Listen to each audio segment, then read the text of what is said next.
But ಈ ಒಂದು ಹೋರಾಟಗಾರರು ಈ ಒಂದು ಬಂದ್ ಕರೆಯೋದಕ್ಕೆ ಎಷ್ಟು ಮಟ್ಟಿಗೆ ಅವರ ಬೇಡಿಕೆಯಲ್ಲಿ ತೂಕ ಇದೆ ಪ್ರಶ್ನೆ ಬರುತ್ತೆ.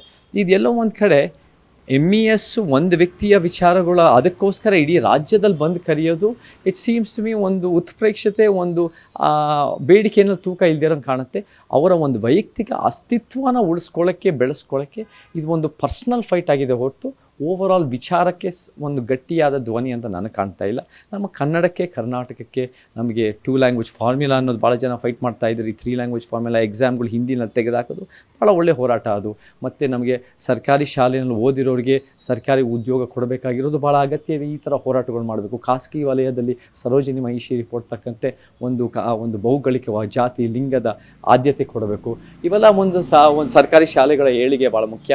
ಒಂದು ಈ ಓವರಾಲ್ ಸ್ಟ್ರಕ್ಚರಲ್ ರಚನಾತ್ಮಕವಾದ ಒಂದು ಹೋರಾಟಗಳು ನಮಗೆ ಬೇಕು ಹೊರತು ನಮಗೆ ಇಂಡಿವಿಜುವಲ್ ಒಂದು ಇನ್ಸಿಡೆಂಟ್ ಆಯಿತು ಅನ್ನೋ ಕಾರಣಕ್ಕೆ ಅದನ್ನೇ ದೊಡ್ಡದಾಗಿ ಬಿಂಬಿಸೋದು ಅಂದರೆ ನೀವು ಬಹುಶಃ ಸಮಾಜದಲ್ಲಿರೋ ದೊಡ್ಡ ಪ್ರಮಾಣದ ಸಮಸ್ಯೆಗಳು ಈ ಸೋ ಕಾಲ್ಡ್ ಹೋರಾಟಗಾರರಿಗೆ ಅಷ್ಟೊಂದು ಗಟ್ಟಿಯಾಗಿ ಅರ್ಥ ಮಾಡ್ಕೊಂಡಿಲ್ಲ ಅನ್ನೋದು ನನ್ನ ಭಾವನೆ.